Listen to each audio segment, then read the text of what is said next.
Hello students, स्वागत है आप सभी का आज के न्यू वीडियो में। और आज इस वीडियो में हम लोग शुरू करने जा रहे हैं क्लास 10th एडवांस मैथमेटिक्स का chapter number 5 application of common logarithm.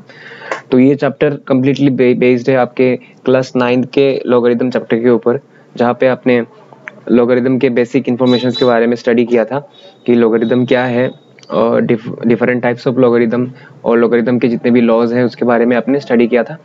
तो उसी का यहाँ पे फर्दर जो वर्जन है वही क्लास 10th में दिया गया है। तो इस चैप्टर का नाम जैसे कि आपको दिख रहा है application of common logarithm. Chapter का नाम है एप्लीकेशन ऑफ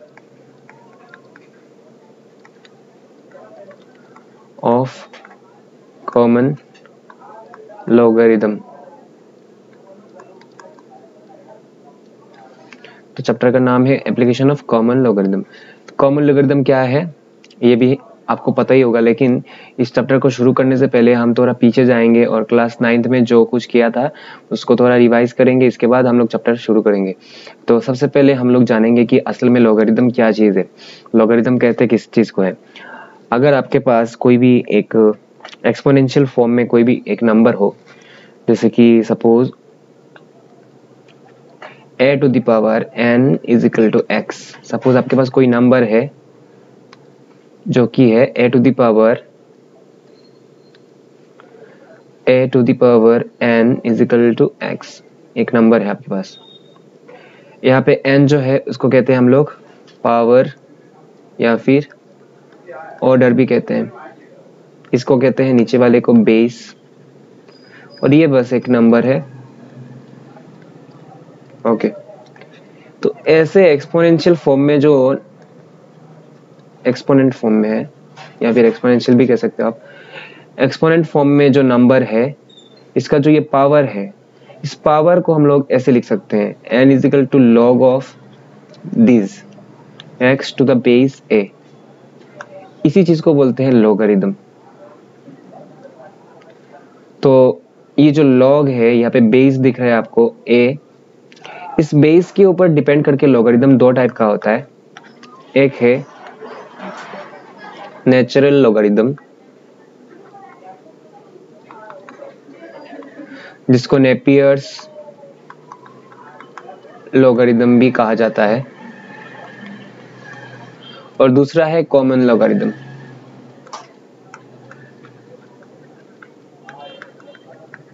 अच्छा, दोनों में फर्क क्या चीज है मैं आपको समझा देता हूं। अगर कभी किसी लॉगरिथम के बेस में a का वैल्यू 10 हुआ तो उस लॉगरिथम को कहेंगे हम लोग कॉमन लॉगरिथम।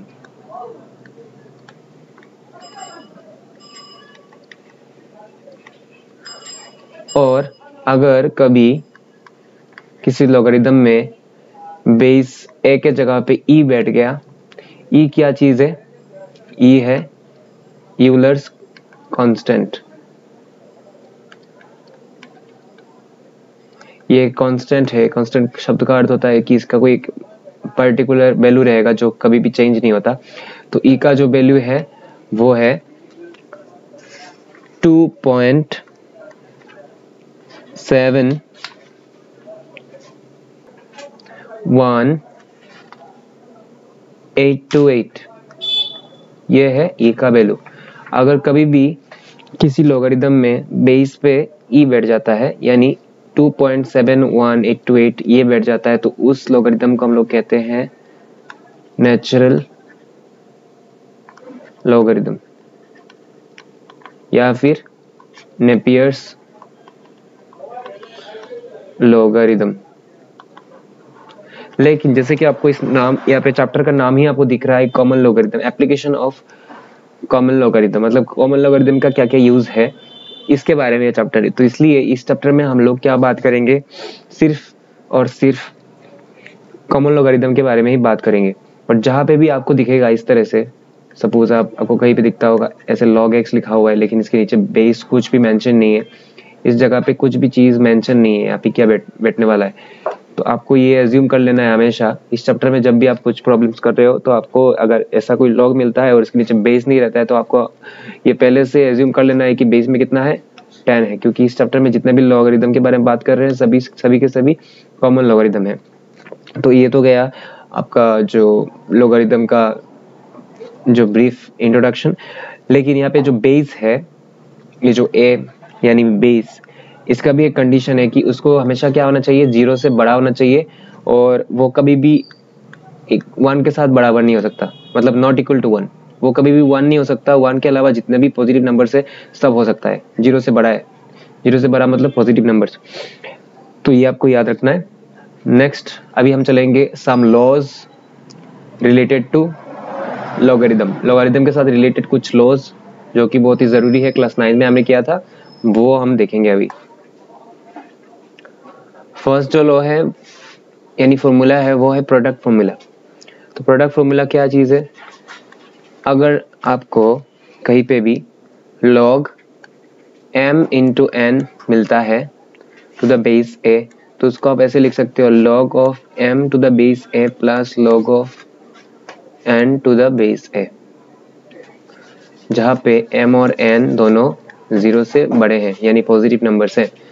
फिर आता है आपका क्वोशंट फॉर्मूला। क्वोशंट फॉर्मूला ये वाला है product formula.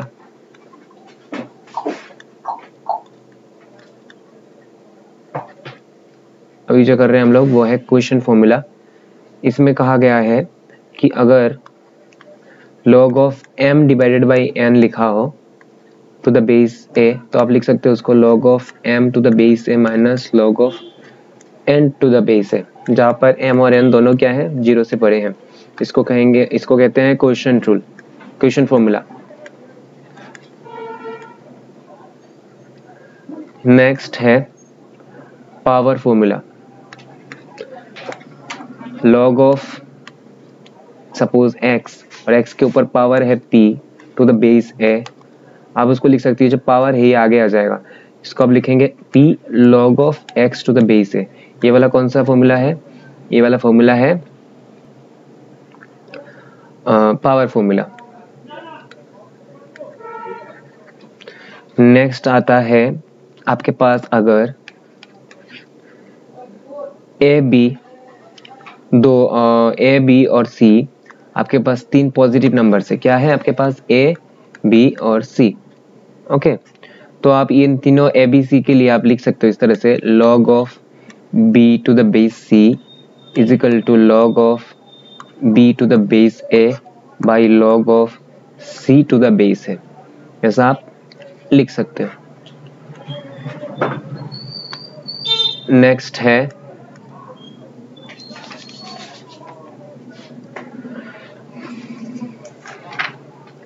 log of a to the base a, मतलब जब जिस नंबर का आप लॉगरिथम निकाल रहे हो और लॉग लगाते वक्त अगर आप इसी नंबर को उसके बेस की तरह यूज करते हो, यानी बेस और जिस नंबर का लॉगरिथम लगा रहे हो वो दोनों एक हो जाए, तो आपका आंसर आएगा 1।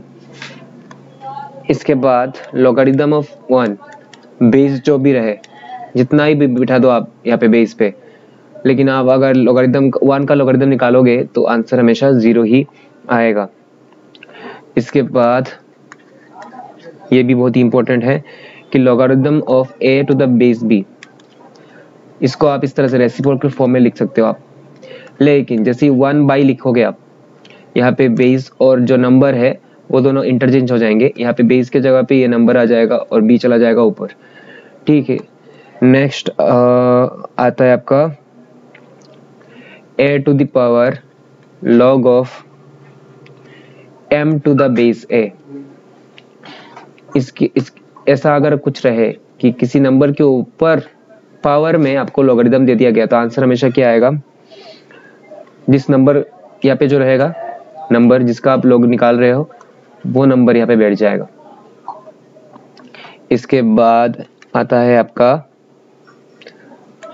पावर फॉर्मूला की तरह ही कुछ, लेकिन थोड़ा सा मॉडिफाइड है। जैसे कि m ने पावर फॉर्मूला में क्या था, सिर्फ m to the power p, लेकिन यहाँ पे क्या होगा, बेस भी रहेगा और बेस के ऊपर एक दूसरा पावर रहेगा जो है q, बेस के ऊपर पावर रहेगा। तो उस वक्त क्या होगा, देखिए ये p और q दोनों इस तरह से आ जाएंगे, p बाई q, और यहाँ पे रहेगा log of m to the base a, ऐसा होगा। इसके बाद अगर log of b to the base c और log of a to the base c, मतलब दोनों का बेस इक्वल है और यहाँ पे दो नंबर का लॉगरिथम लगाया जा रहा है और दोनों का आंसर भी क्या आ रहा है, सेम आ रहा है, यानी दोनों इक्वल है आपस में। अगर ऐसा आपको दिया जाए तो इसके लिए आप लिख सकते हो b is equal to a, लेकिन आपको ये ध्यान रखना पड़ेगा कि दोनों का बेस इक्वल होना चाहिए। तो ऐसे अगर ऐसा कंडीशन आपको दिया जाता है तो आप लिख सकते हो b is equal to a। तो ये जो कुछ लॉज हैं ये आपको यहाँ पे याद रखना होगा। और एक लॉ है वो मैं लिखा देता हूँ आपको यहाँ पे, बहुत ही इंपॉर्टेंट, और 2-3 लॉज हैं वो भी लिखा देता हूँ। जैसे कि अगर आपको log ऑफ, सिर्फ हमने किया था प्रोडक्ट रूल में m इंटू एन, अगर आपको m n के जगह और भी ज़्यादा दिए जाते हैं number m n p, suppose m into n into p दे दिया जाए तो उनके लिए भी आपको कुछ नहीं करना है, बस सबको प्लस करते जाना है, log of m plus log of n plus log of p। अगर आपको इस तरह से दिया जाए log of mn by p, पहले हमने क्या किया था, सिर्फ m बाई n किया था, लेकिन अगर ऊपर या नीचे मतलब एक से ज़्यादा अगर नंबर मल्टीप्लाइड रहे तो क्या करना है, उस वक्त कुछ नहीं करना है। पहले आप ध्यान रखिए इन दोनों के ऊपर, log of m to the base है प्लस log ऑफ, क्योंकि दोनों प्रोडक्ट है इसलिए यहाँ पे प्लस हो रहा है, log of n to the base है, लेकिन यहाँ पे नीचे देखिए ये जो डिवाइडेड बाई है ना, इसलिए यहाँ पे माइनस लग जाएगा, log of p to the base a, ऐसा लिख सकते हैं आप। इसके बाद अगर log of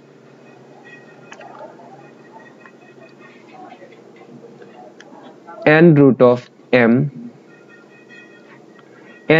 m to the base है, अगर ऐसा रहे आपको n रूट, तो इसके लिए देखिए यहाँ पे तो आप खुद यहाँ पे पावर रूल अप्लाई कर सकते हैं, क्योंकि जो यहाँ पे n रूट दिया गया है, n रूट का मीनिंग क्या होता है, n रूट का मीनिंग होता है m to the power 1/n और नीचे a है, तो यहाँ पे क्या होगा, पावर फॉर्मूला यूज हो जाएगा। पावर फॉर्मूला में क्या कहा था कि जो पावर है वो आगे आ जाता है, तो यहाँ पे 1/n आगे आ जाएगा और रहेगा log of m to the base a।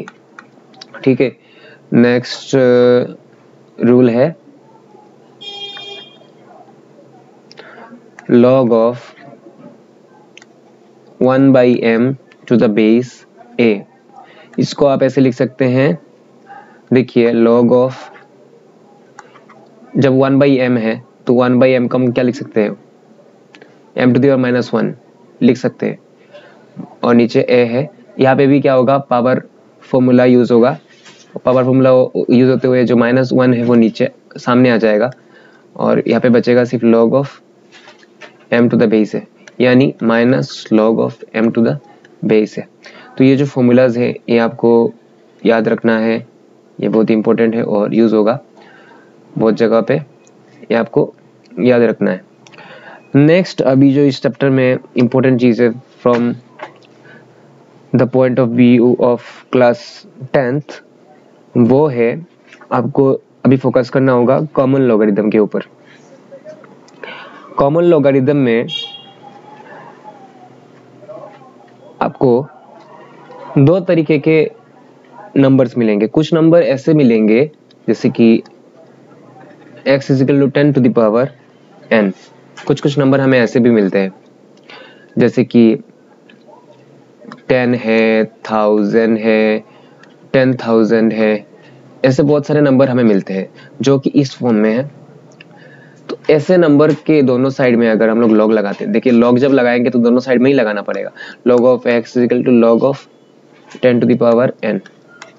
तो दोनों केस में क्या हो रहा है, देखिए log ऑफ x जो है ये तो अपनी जगह पे रहेगा, लेकिन यहाँ पे पावर फॉर्मूला यूज हो जाएगा, n आगे आ जाएगा और यहाँ पे बचेगा log ऑफ 10। मैंने आपको पहले बताया था कि इस चैप्टर में जब भी आपको log लिखा हुआ मिले आपको समझ जाना चाहिए कि ये कॉमन लॉगरिथम है। तो कॉमन लॉगरिथम में बेस कितना है, 10, और मैंने अभी फॉर्मूला जो यूज़ किया log of a to the base a, वो कितना है 1, मतलब बेस और जिस नंबर का आप log लगा रहे हो वो दोनों अगर सेम हुआ तो आंसर कितना आता है, 1 आता है। तो ये जो पोर्शन है ये हो जाएगा 1, मतलब log of x is equal to n into 1 मतलब n। मतलब आपको एक, जब भी आप किसी ऐसे नंबर का log लगाओगे तो आपको आंसर क्या मिलेगा, एक इंटीजर मिलेगा, होल नंबर मिलेगा। जो कि बहुत आसान है। लेकिन कभी कभी ऐसे भी नंबर्स रहते हैं जैसे कि x is equal to m into 10⁻n, इस फॉर्म में भी हमको नंबर मिल जाता है। जैसे कि अगर आप बात करेंगे x इजिकल टू 3 का, 3 में क्या है देखिए, आप लिख सकते हो 10⁻0, क्योंकि 10⁻0 तो 1, 3 इंटू 1 3, तो ये भी इसी फॉर्म का एक नंबर है। या फिर आप कभी कोई डेसिमल नंबर भी ले सकते हैं, जैसे कि मैं अगर लिखूं x इजिकल टू 58.24, तो देखिए 58.24 में मैं ऐसा लिख सकता हूँ। इसको अगर मैं सामने शिफ्ट कर दूं डेसिमल को, तो मैंने कितना प्लेस शिफ्ट किया आगे, एक प्लेस, तो इसके ऊपर लिखूंगा 10⁻1, तो आ गया ना ये ऐसे फॉर्म में। यहाँ पे m क्या है मेरा, ये वाला है m, अच्छा वो थोड़ा बाकी है अभी भी, लेकिन हालांकि ये दोनों कुछ एक जैसे ही दिख रहे हैं। तो ऐसे केसेस में लॉग निकाल पाना, ये दोनों एक जैसे फॉर्म में आ गए हैं। यहाँ पे इसको हम लोग लिख सकते हैं m, ये m है, और ये वाला देखिए 10⁻n फॉर्म में आ गया, जहाँ पे n इजिकल टू 1 है। तो अगर ऐसा कोई नंबर हो और हम इनके दोनों तरफ लॉग लगाने की कोशिश करें, जैसे कि यहाँ पे log x हो जाएगा और यहाँ पे होगा log of m into 10⁻n, तो यहाँ पे प्रोडक्ट रूल यूज होगा।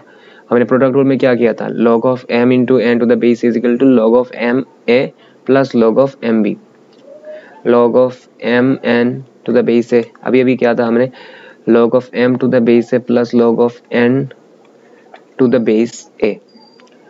तो सेम चीज यहाँ पे भी होगा, log ऑफ m, देखिए यहाँ पे कुछ बेस में कुछ नहीं है, मतलब क्या 10 ही है, क्योंकि सभी कॉमन लॉगरिथम है, log of 10 to the power n, तो ये तो m है अपने जैसा है वैसा ही रहेगा, लेकिन यहाँ पे पावर फॉर्मूला यूज हो जाएगा, n आगे आ जाएगा और रहेगा log of 10 to the base 10, क्योंकि बेस तो 10 है ही, क्योंकि ये कॉमन लॉगरिथम है। तो अगर बेस और जिस नंबर का लॉगरिथम लगा रहे हैं वो दोनों सेम हो जाते हैं, तो आंसर कितना आता है 1। तो यहाँ पे देखिए log of m plus n into 1 n। तो पहले के केस में क्या था, जब हमने पहला वाला किया था, सिर्फ log x का आंसर कितना आया था, n आया था, जो कि एक होल नंबर इंटीजर है जो आसानी से निकाला जा सकता है। लेकिन अगर इस तरह से रह जाए, तो जैसे कि आपने देखा कि अगर कोई भी नंबर इस फॉर्म में रहता है x is equal to m into 10⁻n, मतलब जितनी पॉजिटिव नंबर है सभी इस फॉर्म में ही रहते हैं। अगर आप कहोगे कि मुझे 4 को दिखाओ इस फॉर्म में ले जाके, मैं लिख दूंगा 10⁻0, तो इस फॉर्म में आ गया। अगर आप कहोगे कि मुझे 2.8 लिख के दिखाओ इस फॉर्म में, तो मैं लिख दूंगा 2.8, सपोज आप कहते हो 28.34, इसको आप इस फॉर्म में लिख के दिखाओ, तो मैं लिख दूंगा 2.834 इंटू 10⁻1। तो जितने भी पॉजिटिव नंबर्स है सभी इस फॉर्म में रहते हैं। तो ऐसे नंबर्स का जब आप लॉगरिथम लगाओगे तो आपको आंसर में क्या मिलेगा, अभी भी देखा हमने, log of m plus n। n जो होता है वो एक होल नंबर है, और जो log m है वो एक पॉजिटिव प्रॉपर फ्रैक्शन है, और इस पॉजिटिव प्रॉपर फ्रैक्शन को कहा जाता है मैंटीसा, और इसको कहा जाता है कैरेक्टरिस्टिक।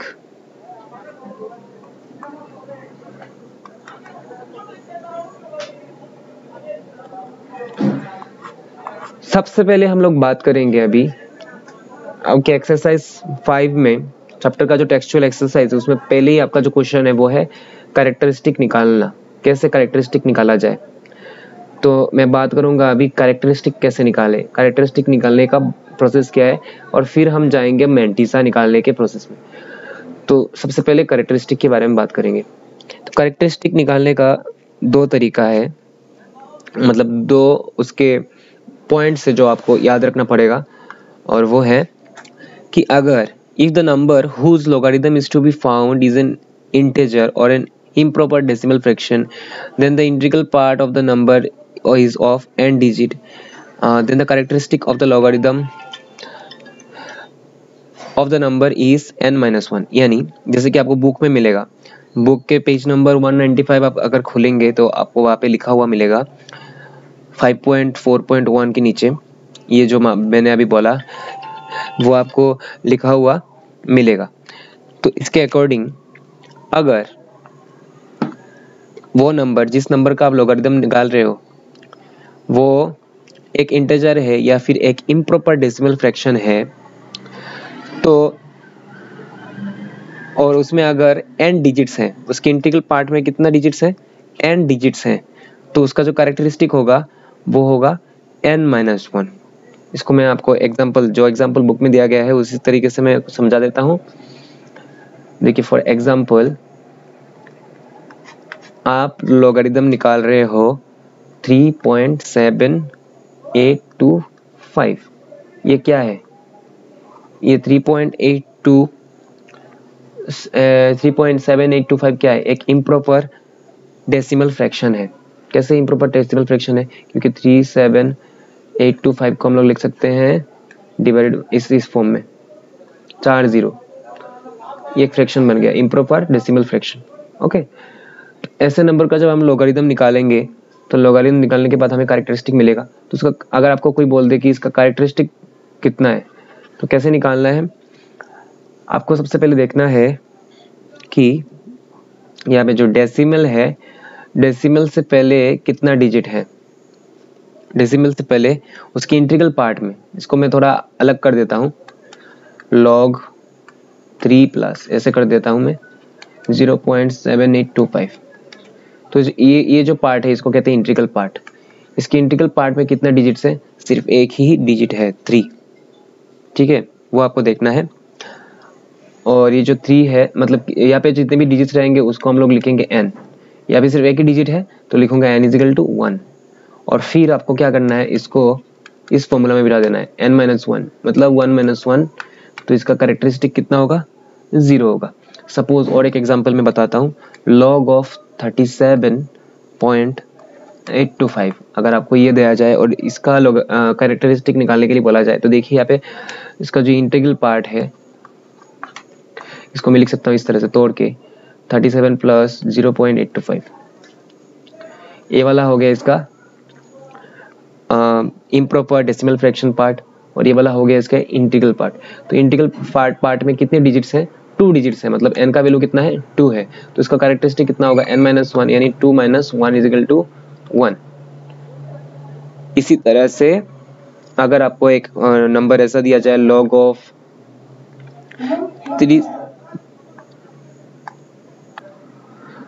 378250, इसका अगर आपको बोले लॉगरिथम कैरेक्टरिस्टिक बताने के लिए तो यहाँ पे देखिए हमारा जो इम्प्रॉपर डेसिमल पोर्शन है वो क्या है, 0 है, क्योंकि यहाँ पे डेसिमल है ही नहीं, 0 है। सभी के सभी कहाँ पे आ रहे हैं, इंटीग्रल पार्ट में आ रहे हैं। देखिए इंटीग्रल पार्ट में कितना डिजिट्स है, 1 2 3 4 5 6, मतलब यहाँ पे n का वैल्यू कितना है, 6, तो इसका कैरेक्टरिस्टिक कितना होगा n-1 यानी 6 - 1 इज इक्वल टू 5। तो इसी तरह से आप क्या कर सकते हो, कैरेक्टरिस्टिक निकाल सकते हो। अगर आपको जो नंबर दिया जा रहा है वो एक इंटीजर है या फिर कोई इम्प्रॉपर डेसिमल फ्रैक्शन है, ठीक है, आपको जो नंबर दिया जा रहा हो वो आइदर एक इंटीजर है या फिर इम्प्रॉपर डेसिमल फ्रैक्शन है। अगर ऐसा है तो आप इस मेथड से क्या कर सकते हो, कैरेक्टरिस्टिक निकाल सकते हो। लेकिन आपको अगर ऐसा एक नंबर दिया जाए जो कि एक प्रॉपर डेसिमल फ्रैक्शन है, प्रॉपर डेसिमल फ्रैक्शन मतलब जो 1 से छोटा है, इसको कहा जाता है प्रॉपर डेसिमल फ्रैक्शन, जो 1 से छोटा है। तो आपको कैसे निकालोगे, तो जैसे कि इस बुक के एकदम इस पेज के 195 के बुक के पेज नंबर 195 के एकदम लास्ट में देखिए लिखा हुआ है, if the number whose logarithm is to be found is a proper decimal fraction, मतलब which is less than 1 and there are n zeros between the decimal point and the first significant digit on the right hand side of the decimal, then characteristic of the logarithm of the number is minus n minus देके bracket, इसके बाद n+1 मतलब मैं क्या समझा देता हूँ, इसका मीनिंग क्या है। उन्होंने क्या बताया कि आपको अगर ऐसा कोई इम्प्रॉपर डेसिमल फ्रैक्शन दे दिया गया, इम्प्रॉपर डेसिमल फ्रैक्शन का मतलब है कि कोई नंबर जो कि 1 से छोटा है, जैसे कि log ऑफ 0.37825, देखिए जो 0.37825 है वो 1 से छोटा है, इसलिए वो है इम्प्रॉपर डेसिमल फ्रैक्शन। तो ऐसे केसेस में आपको क्या करना है, देखना है कि जो डेसिमल पॉइंट है उसके और आपका जो फर्स्ट सिग्निफिकेंट फिगर किसको बोलते हैं, जैसे मैं आपको समझाता हूँ। यहाँ पे दो नंबर है 0.00285 और यहाँ पे है 0.03825। यहाँ पे बताइए कि इस वाले में बताइए फर्स्ट सिग्निफिकेंट फिगर कौन सा है। मतलब डेसिमल के बाद, जीरो के बाद आपको फर्स्ट जो नंबर मिलेगा, मतलब जीरो के अलावा जो नंबर मिलेगा उसी को कहेंगे हम लोग सिग्निफिकेंट फिगर। जैसे कि यहाँ पे देखिए जीरो के डेसिमल के पास जीरो आ रहा है, तो ये मेरा सिग्निफिकेंट फिगर नहीं है, 3 है, तो 3 होगा हमारा सिग्निफिकेंट फिगर। जैसे कि यहाँ पे देखिए डेसिमल के बाद तुरंत बाद ही हमें नंबर मिल गया, जीरो नहीं है, तो ये 3 जो है ये हमारा सिग्निफिकेंट फिगर हो जाएगा।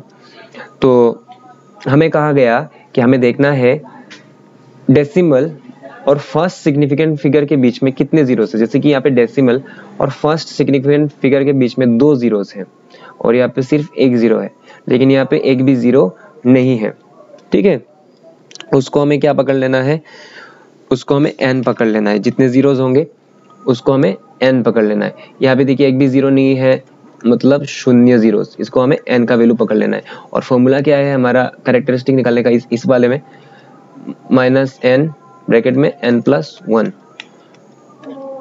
0+1, आंसर क्या आएगा -1। और एक एग्जांपल जैसे कि log ऑफ 0.0037825, देखिए यहाँ पे डेसिमल और फर्स्ट सिग्निफिकेंट फिगर, इसके बीच में कितने जीरोस हैं, 2 जीरोस है, यानी n का वैल्यू कितना है 2, और जो कैरेक्टरिस्टिक है वो कितना होगा, माइनस ब्रैकेट देके n+1 -2+1, 2+1 कितना होगा 3, -3 होगा मेरा कैरेक्टरिस्टिक। तो इस तरह से इन दोनों पॉइंट्स को याद रख के आप क्या कर सकते हैं, कैरेक्टरिस्टिक निकाल सकते हैं। बस आपको देखना होगा जो आप जिसका आप लॉग निकाल रहे हो वो क्या इम्प्रॉपर डेसिमल फ्रैक्शन है। इम्प्रॉपर डेसिमल फ्रैक्शन का अर्थ होता है जो कि 1 से बड़ा हो, greater than 1, it is greater than 1। और प्रॉपर डेसिमल फ्रैक्शन जो होते हैं वो होते हैं लेस देन 1। ये आपको याद रखना है। अगर इम्प्रॉपर डेसिमल फ्रैक्शन होता है तो आपको देखना है कि जो आपका इंटीग्रल पार्ट है उसमें कितने डिजिट्स है, उसको आप पकड़ लेंगे n का वैल्यू। और इसमें आपको देखना है कि जो डेसिमल पॉइंट है और जो फर्स्ट सिग्निफिकेंट नंबर है आपका उसके बीच, मतलब सिग्निफिकेंट फिगर है आपका, उसके बीच में कितने जीरोस हैं, जितने जीरोस रहेंगे उसको आप n पकड़ लोगे। और फिर फॉर्मूला, इसके लिए तो फॉर्मूला है n-1 और इसके लिए फॉर्मूला है माइनस देके ब्रैकेट, इसके बाद n+1। तो इस तरह से इन दोनों पॉइंट्स को याद रख के आप कैरेक्टरिस्टिक निकाल सकते हो।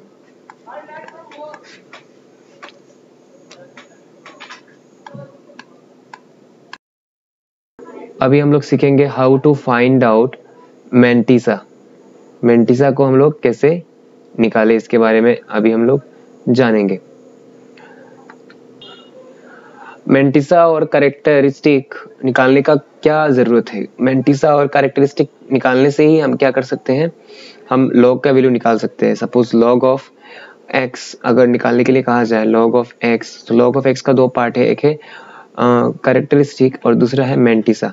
दोनों को जब निकाल देंगे तभी जाके हम लोग उस नंबर के लॉगरिथम का वैल्यू निकाल सकते हैं। तो कैरेक्टरिस्टिक निकालने का तो प्रोसेस हमें पता चल चुका है, अभी हमें पता लगाना है मैंटिसा निकालने का प्रोसेस। तो सबसे पहले हम लोग शुरू करेंगे एक नए जानकारी के साथ जो है लॉग टेबल। आपको मैंटिसा निकालने से पहले जानना पड़ेगा लॉग टेबल के बारे में। लॉग टेबल के बारे में, लॉग टेबल क्या है ये आपको जानना पड़ेगा। लॉग टेबल दो टाइप के हैं based upon the types of logarithm. एक है नेचुरल लॉग टेबल और दूसरा है कॉमन लॉग टेबल। तो बेशक इस चैप्टर में जो हम लॉग टेबल का यूज करने वाले वो कॉमन लॉग टेबल ही होगा और ज्यादातर इस टेबल का ही यूज होता है। पहले देख लेते हैं हम लोग लॉग टेबल दिखता किस तरह से है। इस तरह से रहता है लॉग टेबल। लॉग टेबल में इस तरह से दो पार्ट्स होते हैं। इस पार्ट में टोटल 10 कॉलम्स हैं। कॉलम माने horizontal lines, horizontal lines, sorry columns यानी वर्टिकल लाइन। ओके, यहाँ पे मैं माफी चाहूंगा, थोड़ा सा मिस्टेक हो गया। कॉलम का मतलब होता है वर्टिकल लाइन और इस वाले पोर्शन में रहता है 9 कॉलम्स। ये रहा एक कॉलम, 1 2 3 4 5 6 7 8 9 कॉलम्स। रोज कितने हैं? रोज यानी हॉरिजॉन्टल इस तरह से लाइंस जो होते हैं वो उनको बोलते हैं रोज। रोज होते हैं टोटल 100, 10 से लेके 99 तक। 10 11 12 13 14 15 16 17 इस तरह से अप टू 99 कितने रोज है टोटल? 100 रोज हैं। चलिए हम लोग देख लेते हैं लॉग टेबल दिखता कैसा है। इस तरह से दिखता है लॉग टेबल। तो लॉग टेबल में इसको मैं थोड़ा जूम इन करता हूं। देखिए शुरू हो रहा है 10 से 10 11 12 13 14 और यहाँ पे मेन डिफरेंस है। यहाँ पे मेरा फर्स्ट पोर्शन है। नीचे जाएंगे तो दिखाई देगा इस बीच में सब इंक्लूडेड नहीं हो पाया, तो यहाँ पे 49 तक ही दिया गया है। नेक्स्ट वाले में देखिए 50 से शुरू हुआ, 50 से शुरू होकर जाएगा टोटल अप टू 99 तक। 99 में जाके खत्म हुआ।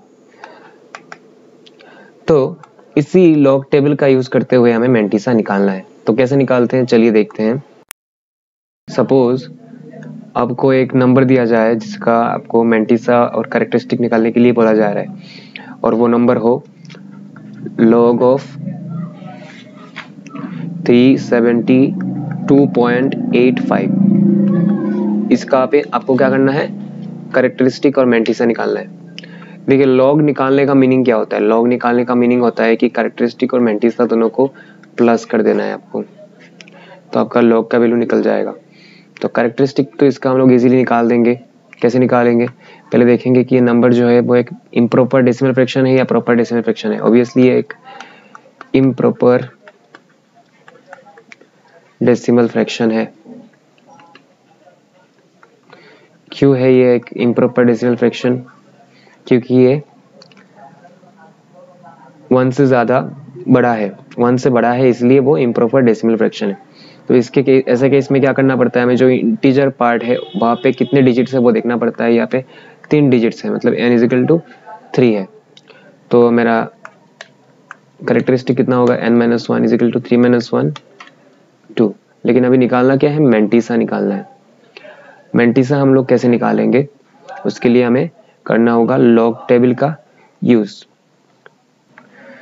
मेंटिसा निकालने के लिए सबसे पहले जो नंबर दिया गया है उसको हमें एक 4 डिजिट, हालांकि यहाँ पे देखिए डिजिट्स जो है 4 से ज़्यादा है, 5 डिजिट्स है टोटल, तो उसको हमें एक 4 डिजिट नंबर बनाना पड़ेगा बाय शिफ्टिंग द डेसिमल। इसको शिफ्ट कर देंगे, 8.5 बना देंगे। तो 8.5 जो है इसको एस्टिमेशन से हम लोग 9 लिख देंगे। तो 372 और इसको इस जगह पे 9 लिख दिया इग्नोरिंग द डेसिमल। तो ये बन गया हमारा 4 डिजिट का एक नंबर। अब इस डिजिट में इस नंबर में जो फर्स्ट 2 डिजिट है यानी 37 उसको हमें देखना पड़ेगा फर्स्ट। तो 37 यानी हमें कहाँ पे जाना है? 37th रो में जाना है लॉग टेबल का। तो हम लोग क्या करेंगे? अभी 37th रो में जाएंगे। देखिए यहाँ पे ये जो है मेरा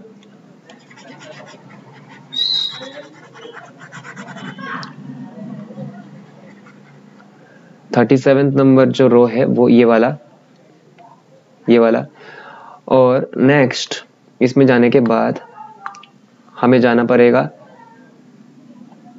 हमें देखना पड़ेगा कि तीसरा डिजिट कौन सा है, 2 है। तो इसका मतलब है हमें जाना है 2 के कॉलम में। 2 का कॉलम कौन सा है, तीसरा वाला। ये देखिए तीसरा वाला जो है वो 2 का कॉलम है। तो हमें सीधा 2 के कॉलम में जाना है और जाके नोट डाउन करना है कि वहाँ पे कितना वैल्यू लिखा गया है। तो यहाँ पे देखिए ये जो है 57054, ये हमारे 2 के कॉलम में 37 रो के लिए वैल्यू है। इसके बाद हमें जाना है लास्ट वाले में यानी 4th डिजिट में। जो 4th डिजिट है, 4th डिजिट के लिए आपको जाना होगा मीन डिफरेंस के टेबल में। तो यहाँ पे 9 है, तो मीन डिफरेंस के टेबल में जो 9 का जो कॉलम है उसमें जाना पड़ेगा। तो मीन डिफरेंस के टेबल में ये रहा मीन डिफरेंस का टेबल, ये वाला। तो मीन डिफरेंस के टेबल में जो 9 का कॉलम है वो रहा ये वाला। ये देखिए 9 है और 9 का कॉलम रहा ये वाला। तो अभी क्या करेंगे, सीधा हम जहाँ पे थे वहाँ से हॉरिजॉन्टली जर्नी शुरू करेंगे। हम लोग थे 37 रो में और यहाँ पे हॉरिजॉन्टली हमें शिफ्ट होके जाना है आगे की तरफ। आगे के जाते कहाँ पे जाना है, मीन डिफरेंस के 9 के कॉलम में जाना है। और 9 के कॉलम में जाके सीधा जो हमें वैल्यू मिलेगा यानी 104 उसको नोट डाउन करना है और फिर 104 को इसके साथ प्लस कर देना है। तो 4 और 4 प्लस करने से 8, नीचे रहेगा 5, यहाँ पे 175। तो कितना मिला हमें, 57158। इसको लेके हम जाते हैं, कितना वैल्यू मिला, 57158। आपको अभी इसके एक्सट्रीम लेफ्ट में जाके यहाँ पे एक डेसिमल लगा देना है और डेसिमल लगाने के बाद जो वैल्यू मिलेगा वही है आपका मेंटिसा। और अगर आपको कहा जाए अभी इसका लॉगरिथम का वैल्यू निकालो तो आप कैसे निकालोगे, कैरेक्टरिस्टिक को और इसको मेंटिसा को प्लस कर देंगे 0.57158। तो आंसर कितना आएगा, 2.5718। ये इसके लॉग का वैल्यू है। उसी तरह से अगर आपको कोई प्रॉपर फ्रैक्शन दिया जाए, प्रॉपर फ्रैक्शन अगर आपको दिया जाए, प्रॉपर फ्रैक्शन है कि यानी जो नंबर 1 से छोटा हो। सपोज इसी का हम लोग एग्जांपल ले लेते हैं। जो नंबर हमने लिया था पहले 372.85, उसी से मिलता जुलता 0037285 लेते हैं हम। ये देखिए यहाँ पे इसका जो 37285 पहले था इम्प्रॉपर फ्रैक्शन में, लेकिन यहाँ पे अभी प्रॉपर फ्रैक्शन में आ गया है। तो इसके लिए पहले हम कैरेक्टरिस्टिक निकालते हैं। कैरेक्टरिस्टिक कैसे निकाला जाता है, देखना पड़ता है कि डेसिमल पॉइंट और जो फर्स्ट सिग्निफिकेंट फिगर है उसके बीच में कितने जीरोस हैं। हमारे पास 2 जीरोस हैं और फिर जो फॉर्मूला है वो है ये 2 + 1 = -3। तो हमारा कैरेक्टरिस्टिक कितना निकला, -3। अभी निकालना है हमें मेंटिसा। तो मेंटिसा जो है वो एग्जैक्टली वही है जो हमने 37285 के लिए निकाला था। क्योंकि देखिए यहाँ पे भी क्या करेंगे, हम फर्स्ट उसको एक 4 डिजिट वाला नंबर बनाएंगे। इस डेसिमल को हम लोग शिफ्ट करेंगे अप टू 8.5 तक, 3728.5। फिर वही करेंगे हम लोग, इसको एस्टिमेशन कर लेंगे 9 के साथ 37229। तो इसके लिए क्या होगा, मेंटिसा तो वही निकलने वाला है ना हम लोगों का जो पहले निकला था 57158। तो यहाँ पे क्या करेंगे, इसका जो वैल्यू है log of 0.0037825 = -3। पहले हमें कैरेक्टरिस्टिक लिखना पड़ेगा और फिर ये जो मेंटिसा है यानी 0.57158 0.57158 और हमारा आंसर जो होगा, इसको क्या करेंगे हम, देखिए इस तरह से लिखेंगे, -3 को हम लोग इस तरह से लिख देंगे और आंसर होगा 3 बार 0.57158। यहाँ पे 3 बार देने का अर्थ क्या है? यहाँ पे 3 बार देने का अर्थ है कि आप ये इंडिकेट करना चाह रहे हो कि जो कैरेक्टरिस्टिक है वो नेगेटिव है और मेंटिसा पॉजिटिव है। मेंटिसा का जो रियल फॉर्म है वो हमेशा पॉजिटिव फॉर्म में होता है। तो जब भी आप किसी भी लॉगरिथम के वैल्यू को मतलब एक्सप्रेस करते हो एज पॉजिटिव मेंटिसा, तो उस लॉगरिथम को कहा जाता है स्टैंडर्ड फॉर्म। उस लॉगरिथम के फॉर्म को कहा जाता है स्टैंडर्ड फॉर्म। जिस लॉगरिथम में आपका मेंटिसा पॉजिटिव हो, जिस लॉगरिथम में आपका मेंटिसा पॉजिटिव हो, उस लॉगरिथम को कहा जाता है standard logarithm in the standard form. और लॉगरिथम हमेशा क्या होता है, मतलब लॉगरिथम का जो रियल फॉर्म है वो हमेशा पॉजिटिव ही होता है। तो इस तरह से आप क्या कर सकते हो, कैरेक्टरिस्टिक और मेंटिसा दोनों निकाल सकते हैं और फिर लॉगरिथम का वैल्यू भी आप निकाल सकते हैं, क्योंकि लॉगरिथम का वैल्यू क्या है, कैरेक्टरिस्टिक प्लस मेंटिसा।